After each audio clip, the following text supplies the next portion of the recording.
Hello everyone. Welcome to this masterclass dedicated to the optimization of franchisees' performance. I have the pleasure of co-hosting this session with Alan Wilkinson, who's a partner at the Franchising Center.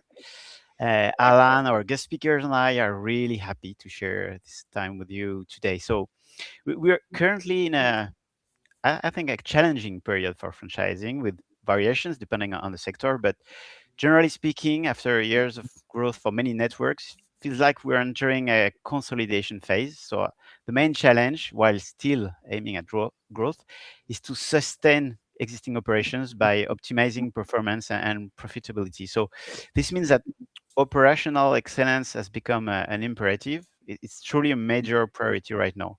So in fact, over 60 franchisors have registered for this masterclass, which shows, I think, the interest in this topic.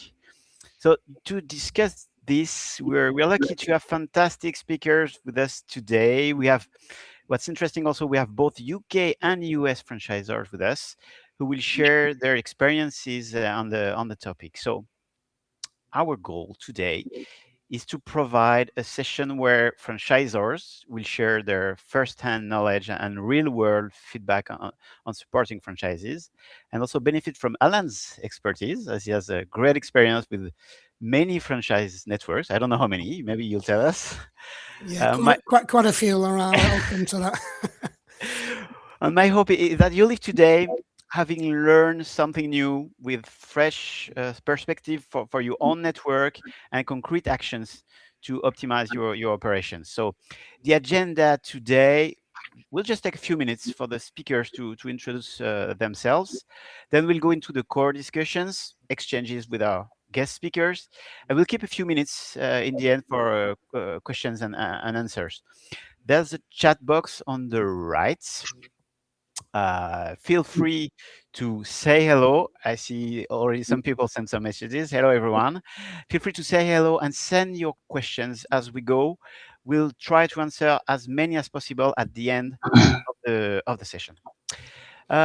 Maybe first, just a few words about you and your franchise. Patrick, if you want to start. Sure. I'm CEO of Floral Image North America. We're a service-based B2B business that puts out lifelike floral arrangements in local businesses. We have 20 current locations open in North America. Globally, for Floral Image, we operate based out of Australia, but I'm the CEO of the North American operational group. Okay, thanks, Patrick. Dominic? Yeah, so I'm Dom from Rugby Tots Limited over here in the UK, the franchise operations manager.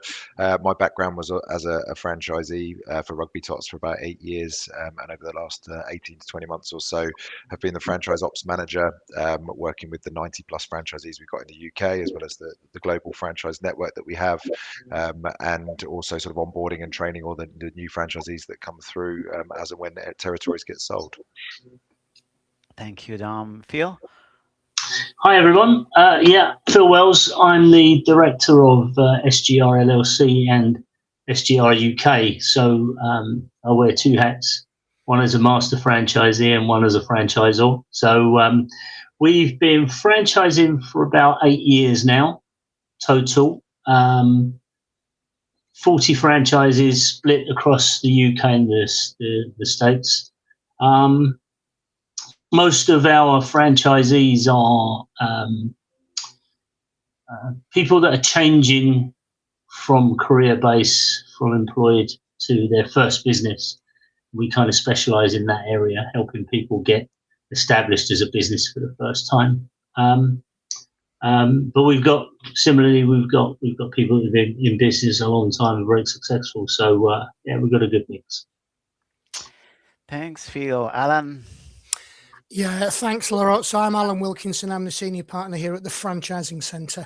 Really interesting mix of experience we have here with franchisors, franchisees, master franchisees in such a small group.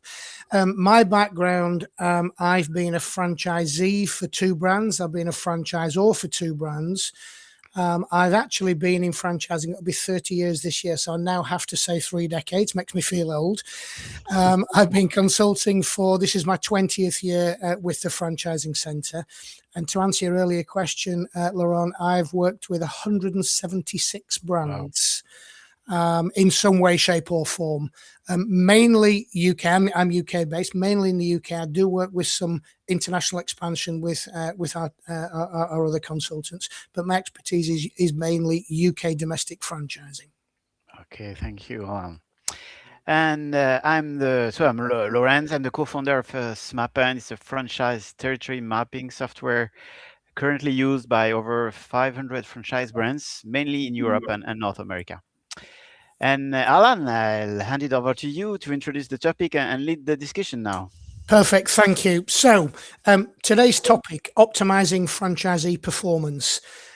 So we have settled on 3 main topics. Firstly, how to define and implement franchisee KPIs.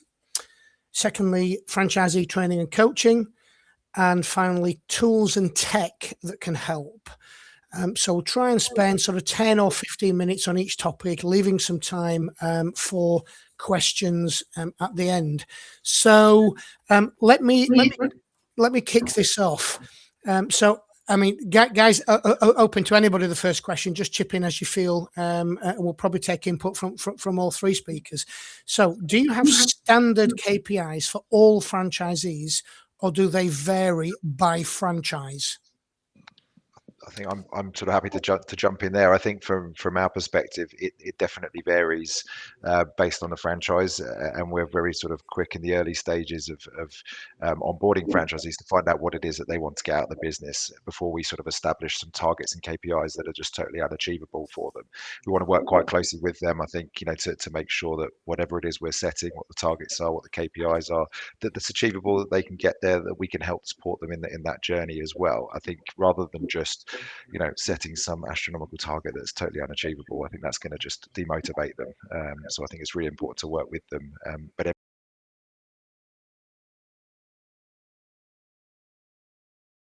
everybody comes into the business with a different idea of what success looks like. So it's important that we kind of work together on that. Great, thanks, Tom. We've got at SGR. We've got you could split the franchisees into two groups really. We have one type of franchisee that is happy just running their own business, almost just like as a self-employed business, and creating their own direction and their own pace, and that's fine by me. As far as the brand's concerned, all we ask is where we've got national accounts that they get timely service and the right type of service. But yeah, these 2 groups, one would be just wanting to do their own thing, and the other ones want to build a team and expand a team. Maybe we're a mobile services franchise, so they might want to get 2 or 3 vans on the road within a certain timescale. So the KPIs would be kind of broadly the same, because we make our business in under the same kind of steam, but it would depend what their overall outcome is that they're shooting for. So yeah, there's a reasonable amount of scope for them to do their own thing. Sure. Thanks, Phil. So I guess you've got 2 different profiles of franchisee. Then you've got somebody who wants to be a one person in one van, somebody who wants a multi-van operation. Yeah, exactly that. Yeah, that's it. We have the same kind of format Phil's talking about, where we have one person who is essentially buying themselves a job and the other person who's trying to grow out and build a company, right? But we take kind of a totally different approach than Dom mentioned with the KPIs. Our concept is very heavily sales based. So we have a close rate that we have globally. And so what we do is take the close rate we have globally and look at it by territory. So whether you have 1 territory, 2 territories, or 3 territories, we look at it at that rate and multiply it. So if you have 3 territories, we multiply those KPIs times 3. And then we have a formula for the amount of prospects you should have in a pipeline, the amount of activity you should do monthly, weekly, and daily. And then that allows us to have a benchmark versus the close rate to see where that person may need to focus more attention. Is it building rapport early? Is it focusing on closing business? And we really manage it kind of like a sales team almost. So Patrick, is yours very much financial driven KPIs? You know, is there certain targets from a financial perspective that they have to get to and have to reach? We do. So early on, we focus on growth, and it's more on activity, trials, sales interactions. And then as they grow, we kind of make that shift to the financial KPIs and help them manage their business profitably. Interesting. So, I mean, to pick up on a point made by Dom, in setting the KPIs, I guess this is all about business planning. And without wanting to roll into our next topics, when a franchisee joins, it's their business plan. It's what do you want out of them, and it's what do they expect, and that fits in quite nicely with your system, Phil. You know, if you want somebody who wants to earn a wage, it might be a one person in one van. If you want somebody who wants to build a business, it's a multi-van operation. To take that discussion to the next level, then, what we see very often in a franchise situation is a franchisee may become comfortable. So, you know, for example, you know, if they've earned an amount of money, pick a figure, £50,000, say, for UK in their work life, when they get to £50,000 profit in their business, they might think, oh, okay, I can work 3 days a week rather than building on the potential. So how would you deal with that situation? And I guess it starts with recruiting in the right way.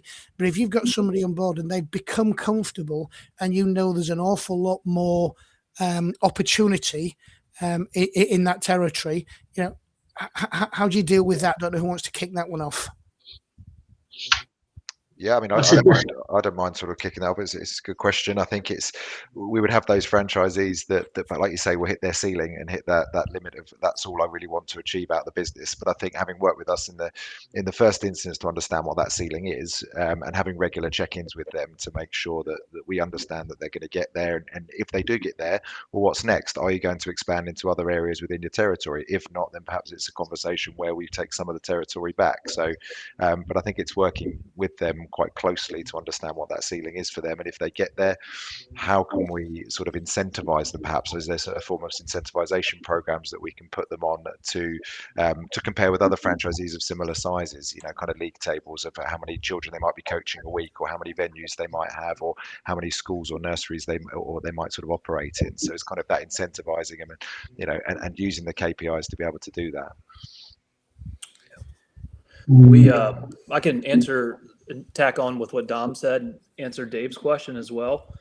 So for our territory specifically, we manage the minimum revenue standards on a per territory basis. So as I mentioned,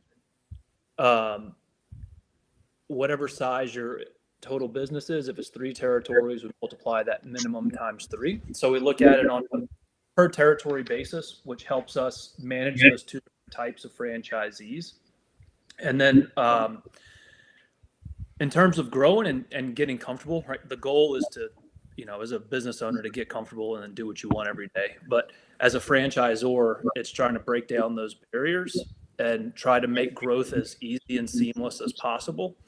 So with our business, we have these lifelike floral arrangements, and you basically need more inventory to grow. So we're trying to break down that barrier to allow people to acquire more inventory so they can continue to grow.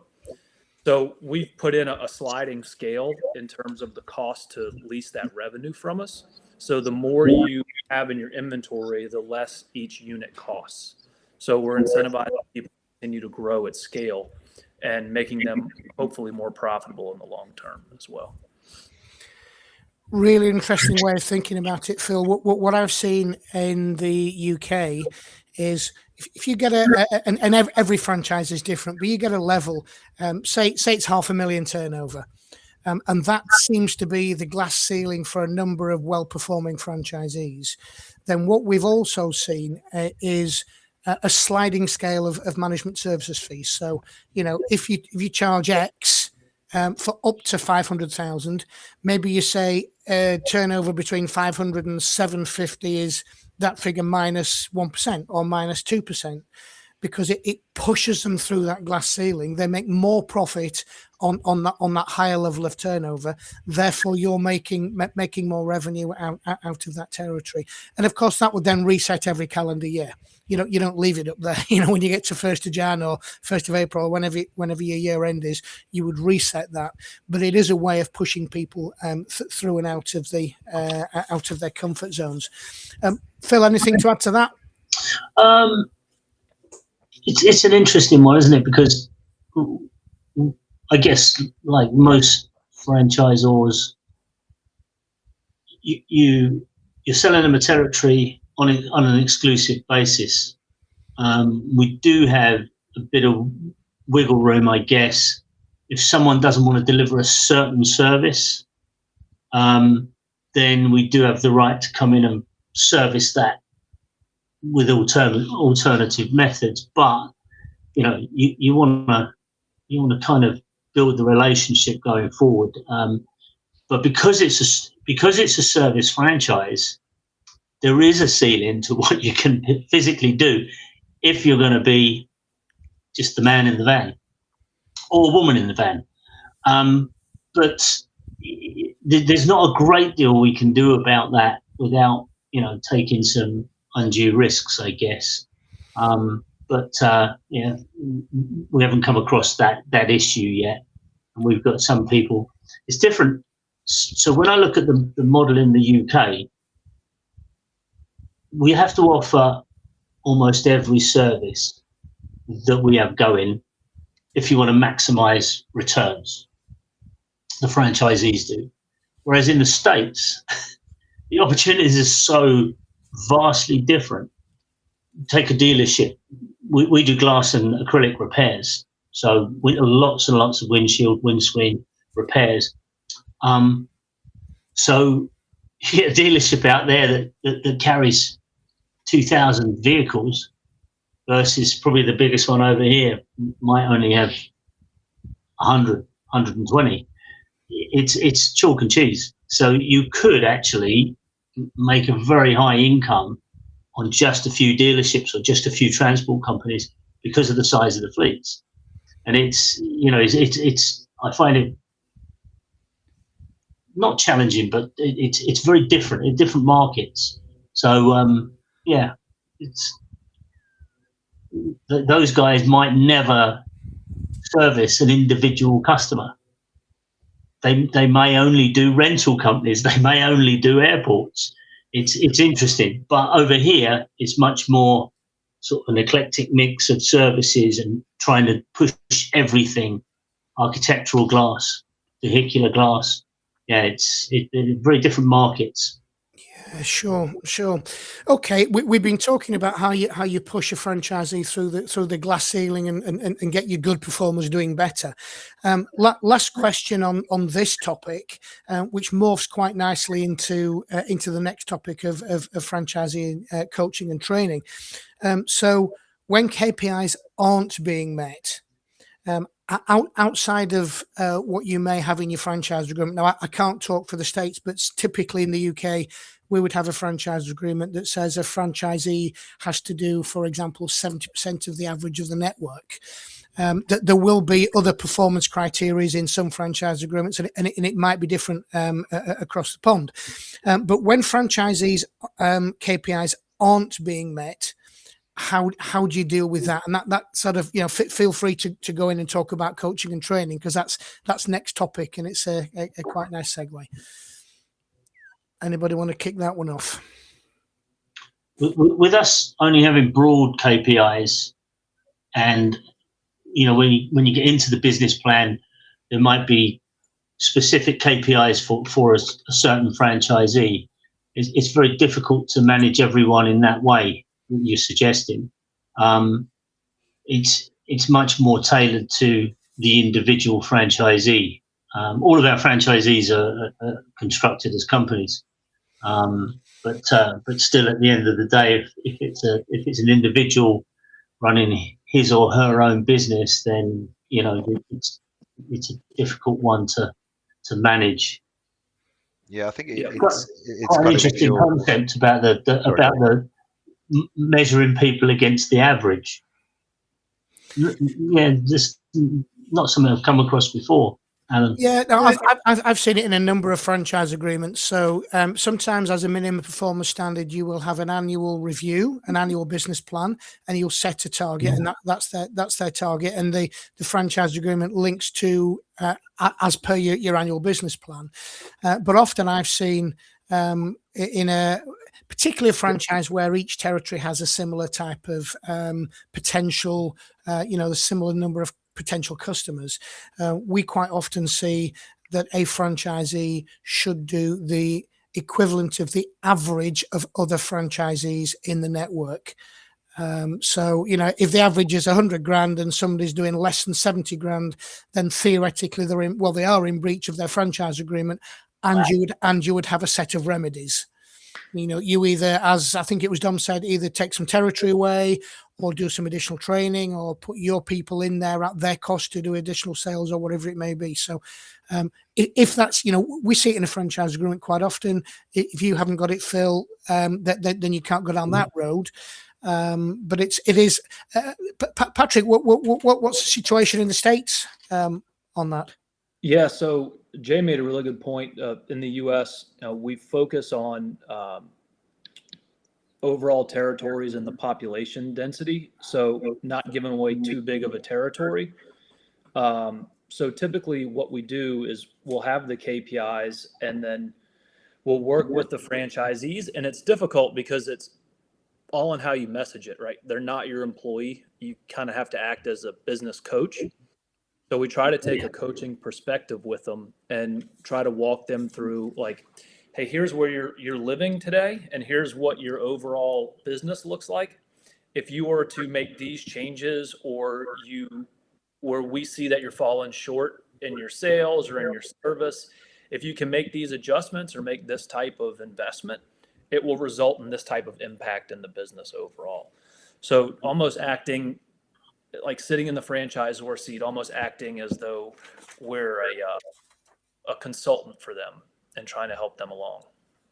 Yeah, that's a really good way of looking at it, actually, Patrick, isn't it? I think, like you say, that they're not our customers. They are, we don't want to sort of be making them do certain things or actually kind of too much hand holding. You almost want to give them the autonomy to go off and do what they need to be doing, but also that level of coaching, I think, is actually quite a nice it's almost like the way we phrase it when we're going through the candidate pipelines and the discovery process, but like I try to use the term like business partner as much as possible. Like, we're looking for business partners. We're not looking for customers to buy our franchise license, right?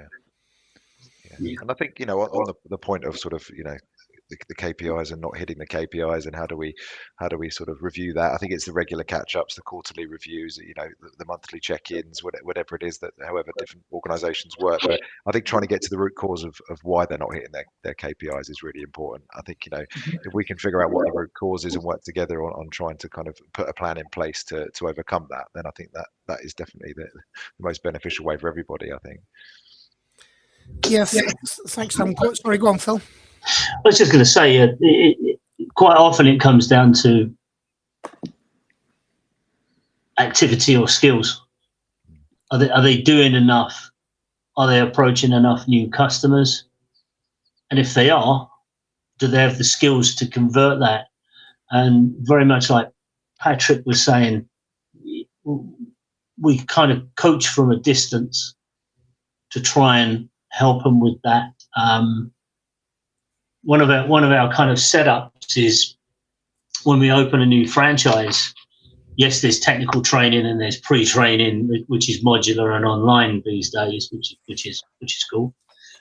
But we also have a city setup where someone with vast experience will go and be on the patch with them, consolidate the technical skills. That's one thing, but then demonstrate how to approach new customers, new commercial repeat customers. Because we got we've got individual motorists that may see us once in their lifetime, and we use Google Ads for things like that, and it works really well. But the commercial repeat customers, so operational fleets, if you like, is one example that's on their patch. We want them to have the skills and the know-how and the confidence to go in, do a free demo, show them how we're different, show them how we document things differently, and how our guarantees are, stand up in the industry. But we have to kind of show them by demonstration how to do that, then become their wingman as they do it, and coach them. But it's interesting because you don't get that much time to do that face-to-face coaching. When you're actually holding someone's hands, and being able to do it live, because it's demanding. So Phil, just on that, because I'm generally really interested in that approach as well. How long does someone tend to spend with that particular person? Is it just kind of is there a general rule of thumb that they would spend X number of weeks there doing a bit of hand holding, a bit of face-to-face coaching? A week, generally a week. Yeah. Because there's only so many things you can say to the certain type of customer so many times before they're probably sick of hearing me say it. And then they're probably starting to pick up the metaphors that I'm using and the language that I'm using before they can just repeat it themselves and just change it into their own vernacular. So, but yeah, it's actually a pretty fun thing to do. Do you have that? Sorry, Patrick. Do you have that built into like your franchisee onboarding plan? Like after every time? Yeah. Okay. You go down within like very the first difficult. 30 days. It'd be very difficult to have one of those planning discussions, or if you want to call it underperformance discussions, without having done the city setup week. Sure. Plus, the good thing about it is you get eyes on the patch. So you do see what's around, and you do start to understand the geography a little bit, because we might be operating in different areas of the patch. So in the UK we split our territories by postcode. In the States we do it by either county or cluster of counties, generally. So yeah, but it, I think it's important that they can see it being done. They get that demonstration maybe for the first day or a day and a half, and then they have to take over. And hopefully you fall to the back and they come to the front, and then you just, chip in. So yeah, it works pretty well. Interesting. So that's sort of a buddy system, isn't it? You put an experienced franchisee in with them, or either or your staff. Generally, it will be the trainer. With the trainer, yes. So the trainer that does the technical training, which is also 4 days, used to be 5, but now we do a lot of the knowledge stuff online to start with, so they can get all the knowledge they need, and then when they're with us, where we train, we can literally get onto glass, get onto acrylics, and do it hands-on. We're not dealing with that knowledge, so that's one way that remote training helped us in a big way, because it freed up probably about a day. And then one of the spin-offs of that is, because we could have activity going on in the area where we train in Surrey, instead of being in the classroom, they might get out for a few hours and actually see real customers before they get back onto their patch. So, it gives us a bit of versatility and a bit of time. No, yeah. I get that, Phil, and I think we would all agree that there's no substitute to face-to-face training and coaching and working together. I was at you touched on something briefly there. So going back to something Laurent said at the top of the meeting, I think everything changed March 2020 with COVID, and we've all seen far much more work. Here we are on a webinar now, rather than us all being on a seminar face to face. We've all seen an awful lot more stuff done via video call remotely. It'd be interesting to hear your views about how much of your training and coaching you do online, how much you feel can be done online, and how much still has to be face to face. I mean, we saw through COVID, March 2020, everything stopped. But then after a few months, we even saw franchisors recruiting franchisees and signing the franchise agreement and bringing them on board and doing the whole training thing without actually having physically met them. Now, that works for some brands. It didn't work for other brands. So it'd be really interesting to hear your views on how much you believe you can do online and virtual and how much you have to do face-to-face. Are you talking about coaching and training now, Alan, or recruiting? Specifically coaching and training. So maybe you do some of your initial training virtually, maybe you do it all face to face, but these coaching sessions, are you visiting your franchisee more, or are you online more, and what's the mix? How does anybody feel that works? Ours is predominantly sort of online through a series of Zooms and sort of calls, really, mainly just because from a practicality point of view, being able to get around to all the corners of the UK to when we're sort of selling areas in sort of northern parts of the UK, it's difficult to get to. But I think at some point we will meet them face to face in the very early stages, whether it is to meet them at head office here and to come and sign the contracts, or to kickstart the training, or to start the whole onboarding process. But predominantly ours is done online, through a series of Zoom calls. We have different members of the team that deliver different aspects of the training, just so it's a bit more varied and a bit more mixed up. But I think nowadays it seems to be a lot easier just to be able to do it over Zoom. It's more it's more practical for them to be able to fit in time around other things. But I think we have elements of practical training that need to be done. So there's certain things that they would need to be going off to visit classes, to do the practical training, to see how to deliver Rugby Tots sessions to people. So there is an element of that. They will need to go and do some face-to-face training with other franchisees. Some of our top performers will know ones that we know deliver great classes, but predominantly the actual onboarding side of things is done through Zoom calls. Cool. And Dom, you're talking from a UK perspective. Patrick, I guess your geography is much bigger than ours. So maybe you do a lot more of that?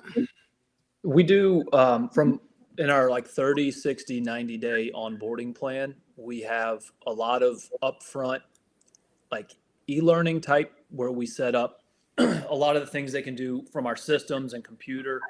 But then we do have a week set aside where they go down to training to one of our franchise locations. That's one of our better performers, who's also our franchise business coach. And then he will go out to their territory for a week and spend time with them, so they can then put what they learned into practice. Both of those are included with the franchise fee. They just have to pay travel to get down to the other territory. And then after that, there's scheduled follow-ups via Zoom or Teams to talk through the KPIs from a growth and ramp-up standpoint that we set based off of what we talked about earlier. Yeah, ours is similar. Most of the areas that we need to coach on generally are administration type tasks. I've never seen accounting before and stuff like that. So quite often the sharing of screens in a setting just like this is perfect. But yeah, I'm with Dom. When you're in kind of the lower part of the UK and you've got franchisees right up in the north, it's a long distance to cover. It's a lot of travel time. So what we try and do as well is pair up maybe inexperienced franchisees that are struggling with a certain technical aspect, maybe. And if they're in the north, maybe they can go and visit. We've got a seriously good franchisee up in Manchester called Andre. We might pair them up. We're asking if he's okay with them pairing up. So we're trying to encourage teamwork as well, because as a franchisee, I'm sure a lot of us have been in the boat of being a franchisee on our own or being in business on our own, and it can get pretty lonely. So we try and have a round robin meeting like this, sometimes just with no fixed agenda, so that the franchisees can just pour it out if there are issues or there's a bit of best practice going on, or I've discovered this. We encourage that, normally the third Thursday of the month. That's sacrosanct. That's our official get together. It's not a 3-line whip or anything. They don't have to come, but they're encouraged to come, and the best practice we get from that is important. So again, it's the only way to do that. That is through remote channels. Yeah. So a combination of both. Sorry, Dom, I cut over you there. I just want to take the last few minutes on this topic to ask a real hot potato question. I think we would all agree that it's important to support every franchisee in our network. But we all see the top 20%, the bottom 20%, your middle performers. Where would you put the majority of your support? Be it in the top performing franchisees, because if they're very good, it might be easier to make them even better, or in your bottom performing franchisees who you really have an obligation to help and improve. So, without saying everybody, what are your thoughts on that? I think it's just different levels of engagement. You need to engage with all three sectors, if you like. It's just how much time you're going to be spending with maybe the lower 20% or 30% vis-a-vis the other two. I mean, you'd like to sort of get some sort of promotion going from the middle band to the top band. Of course you would, everyone would.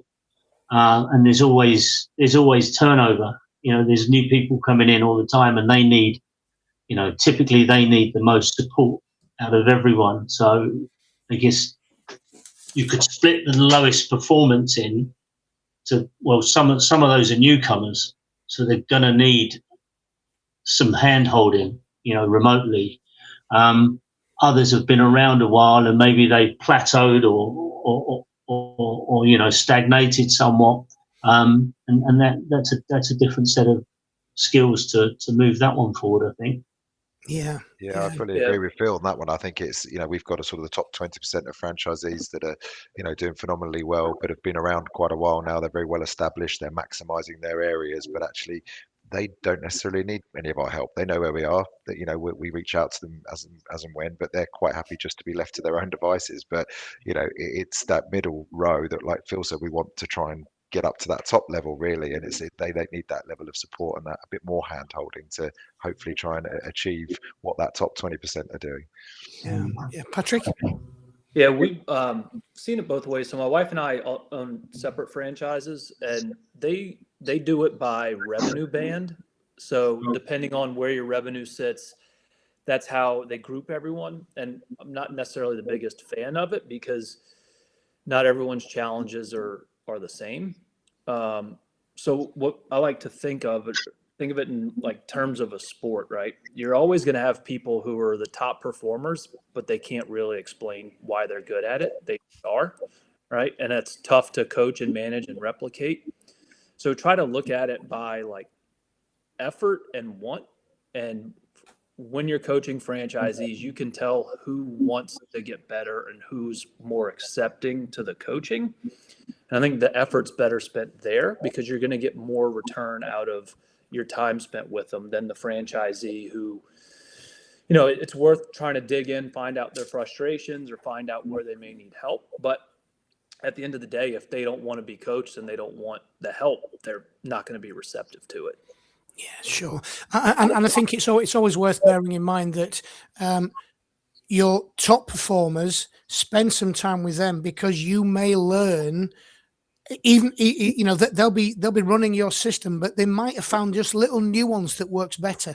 So learn from your top performers, share that with your middle and lower end performers. I think is always a critical thing for me.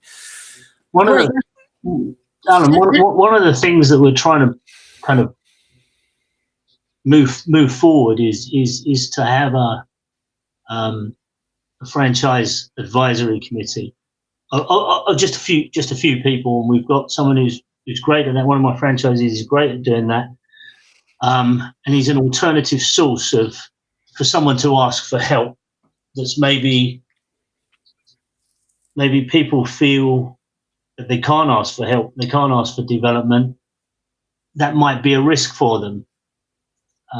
Hopefully not too much, but sad indictment of myself if that's the case. But it's nice for them to have an alternative where they could go, or even if it's the other way around and it's best practice, that they could go to Graham, who's our guy, and discuss things with him, and he's open for that. And because he's got his heart's in the right place and his drive is around the brand, moving the brand forward, that's a good thing to have.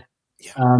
We just want to build another couple of pillars around him, so it's a genuine committee. And franchise advisory councils do work really, really well. Thanks everybody for that. Now I want just for the last sort of 10-15 minutes, and then we'll take some questions. I want to move to our final topic, which is tools and tech that can help. So if I can ask our speakers, what's the one piece of tech in your business that you feel is most useful in running your franchise?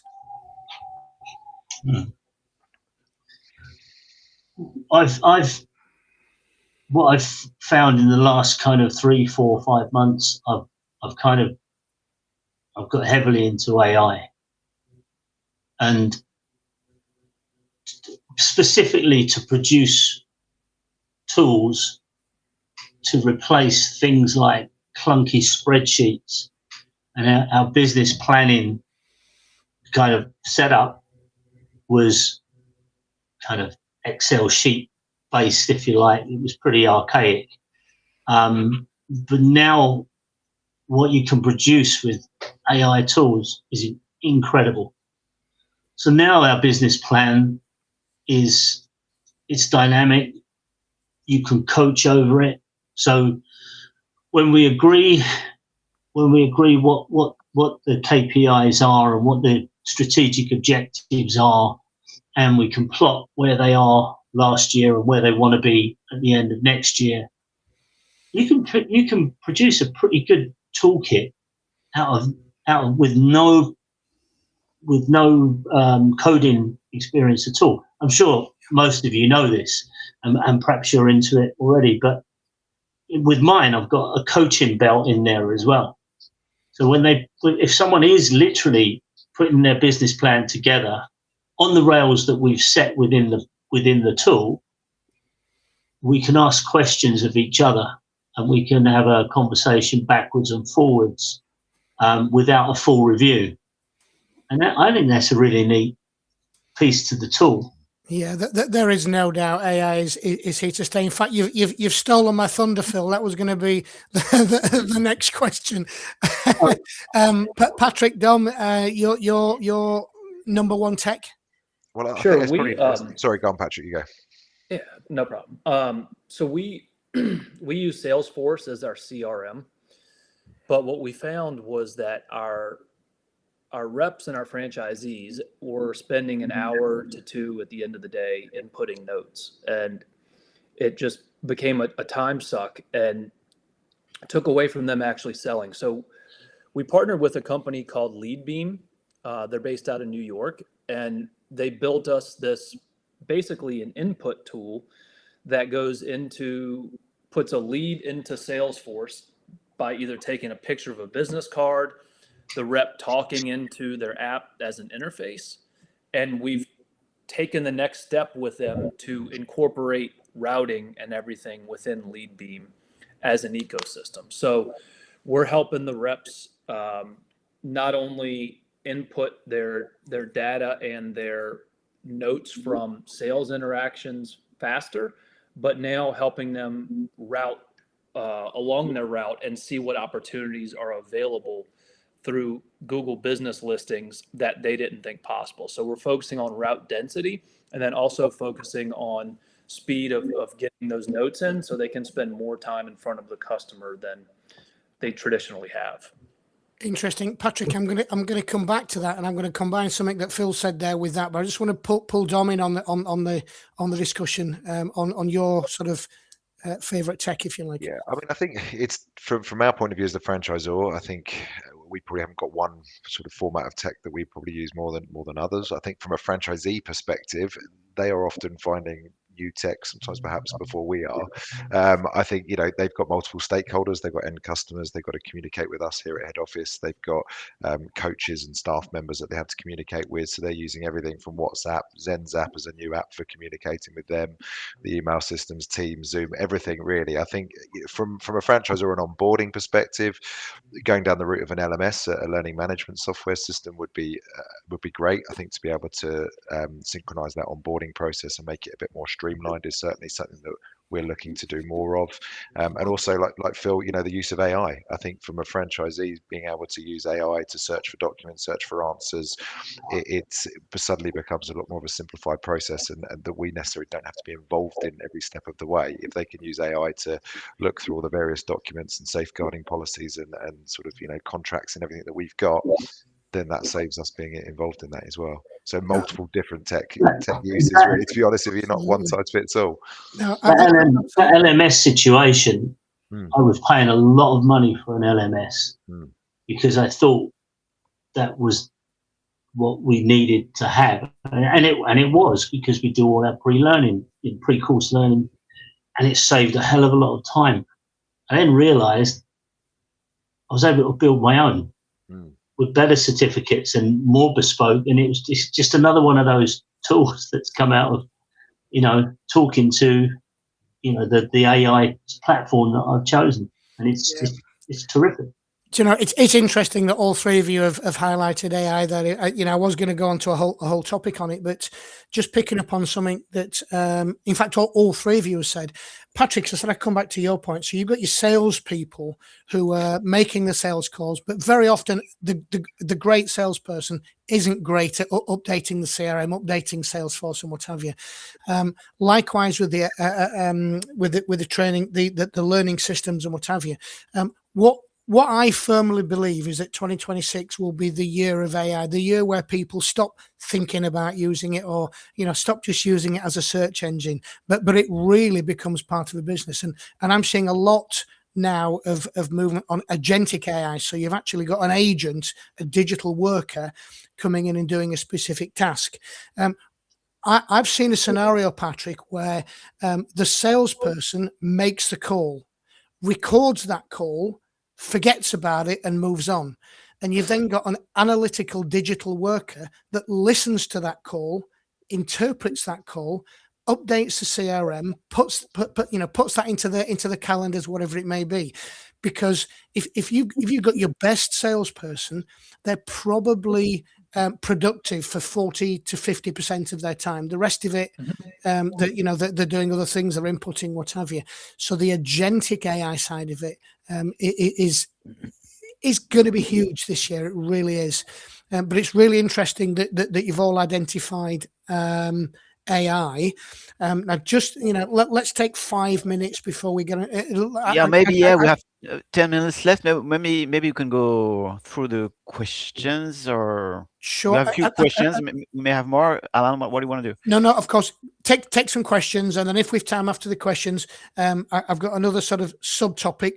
Whether we get to it or not is a different matter. Let's take some questions. So we do have a few questions. So we'll get back to the previous topics. One question from Dave for Phil. How are the minimum revenue standards treated in franchise agreements between your two types? You told us about your two types of franchises. Okay, so in our original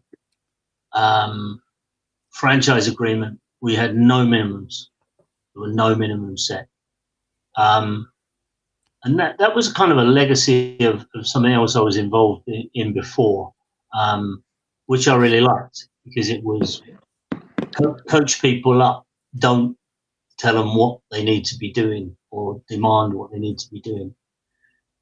But things have evolved, and we did have a few experiences where people would sit on a territory and just almost it lay fallow.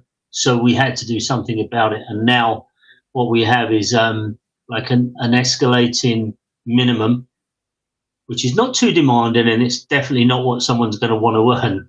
Is to stop someone just sitting on a territory, and that escalates each year in line with some reasonable growth.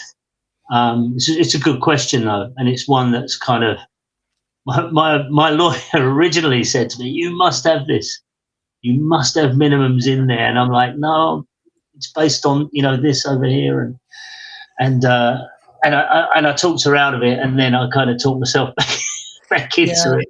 I think the thing with that, Phil, is without minimum targets of some shape or form, you get a franchisee that can sit on a really good area and you make no money out of it, or you don't make as much money as you could out of it. So I think minimum performance targets in some way, shape or form are very important. At the base level, I'd agree now. Yeah. And so all of our contracts now have that in, because a competitor could buy one, couldn't he? And sit on that territory and do nothing. And you may not know. Yep. So, we didn't experience that, by the way, but yeah, it's a good question from Dave. That's the way we handle things, but still, we prefer for people to set their own agendas, their own income targets, and we'll help them get there. The interesting thing is sometimes you don't have that. We've got some pretty hefty national accounts, and I used to say to people, don't join this business if you're a wallflower. If you can't go out and have those conversations, this isn't the business for you. Please don't consider it. But then we got to a point where quite often we can get chunks of income coming in with no effort whatsoever. So it kind of diffused that a little bit as well. But I'd still stick to my guns and say, the pillars of the success or long-term success of any franchise is having those repeat customers locally that you're in control of. National accounts can come and go; they can start and stop, and you're not in control of that. So yeah, but, cool. Yeah. Thanks, Phil. Just picking up on a question there from Nigel about recruitment and how some people may be spooked by the word franchisee. Do you know what I see also? I see franchisee, I say partner, although not in a legal sense.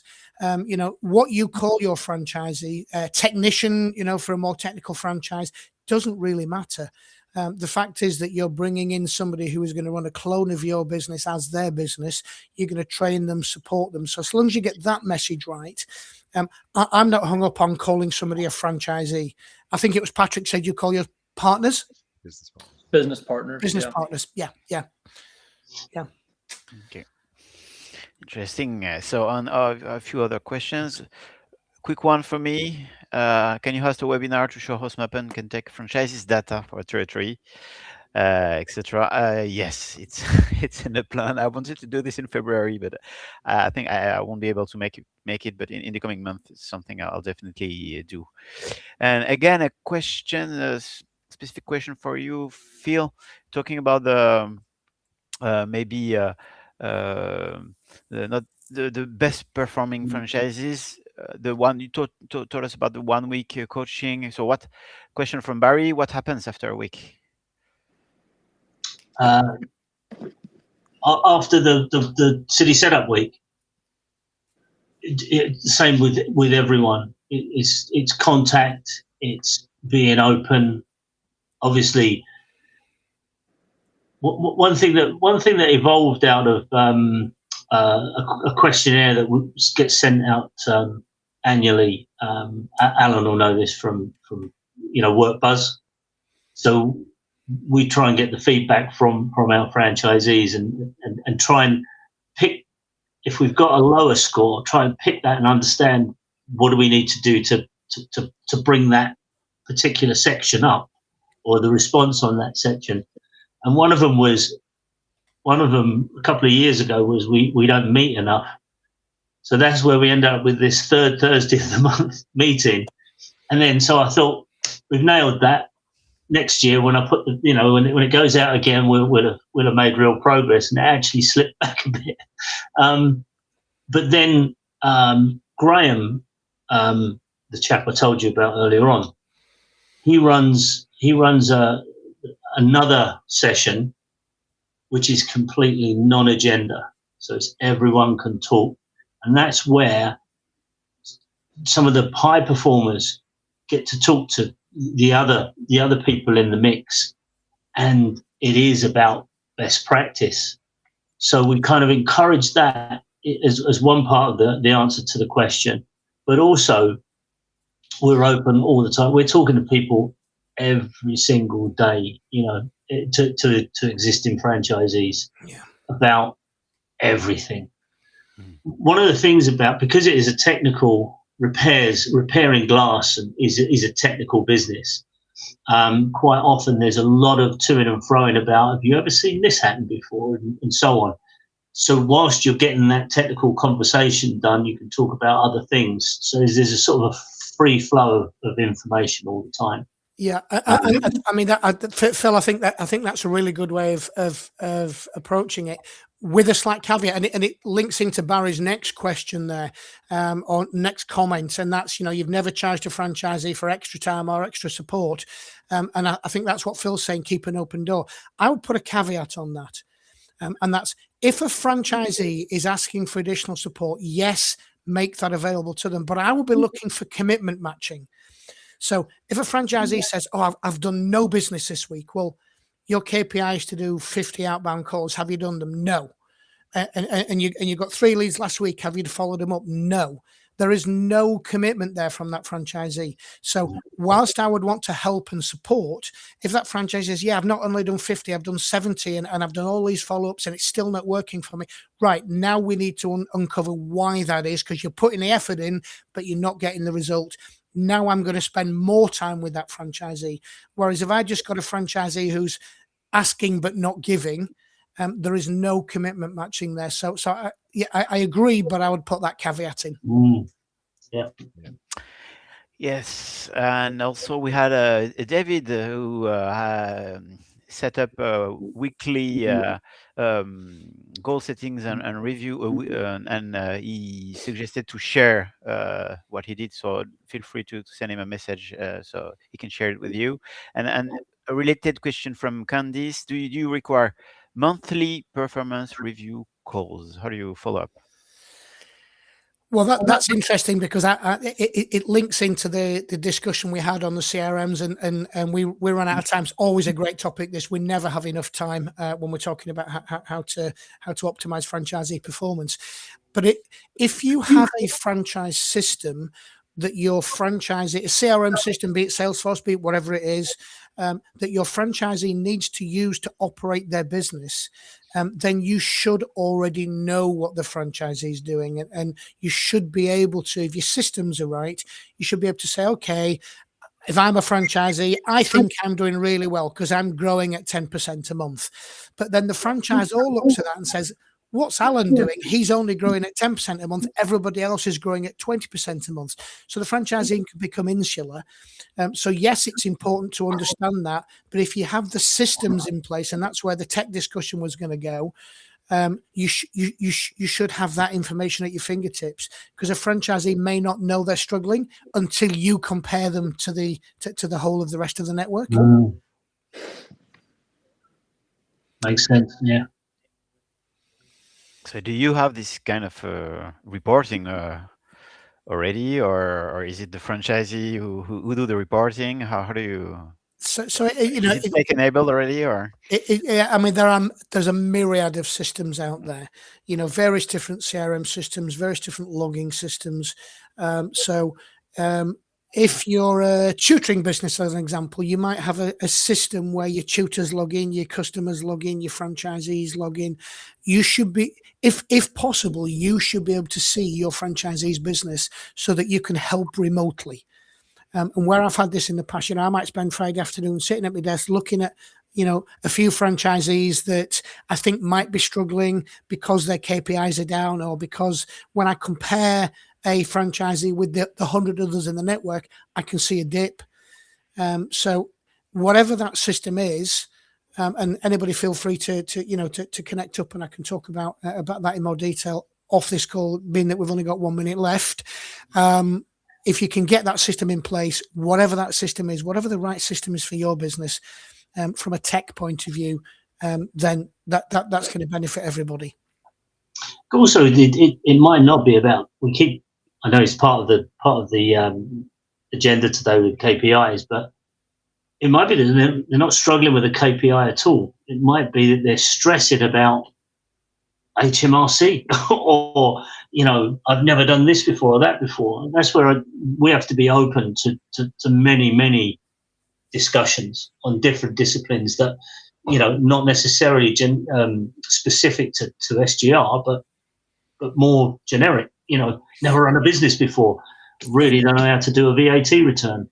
Yeah, and a dip in KPIs, Phil, might be nothing to do with business. It might be a personal situation. Yeah, going through. They might need some help and support from that side. Okay, I think it's time. Unless we have more questions, I think we went through almost all of them.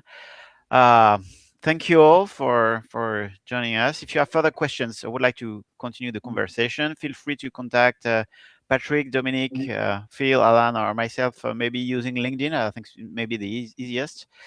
We'll be sending out the replay shortly, so feel free to share it. And we'll also forward to hearing your feedback on this masterclass. I'd be happy to have your feedback to see how we could improve the next one. And the next masterclass will be held probably, I think, in March. So stay tuned, and thank you, everyone. Thank you, everybody. Thank you. Thanks, Bye. Thanks a lot. Thanks, everyone. Cheers.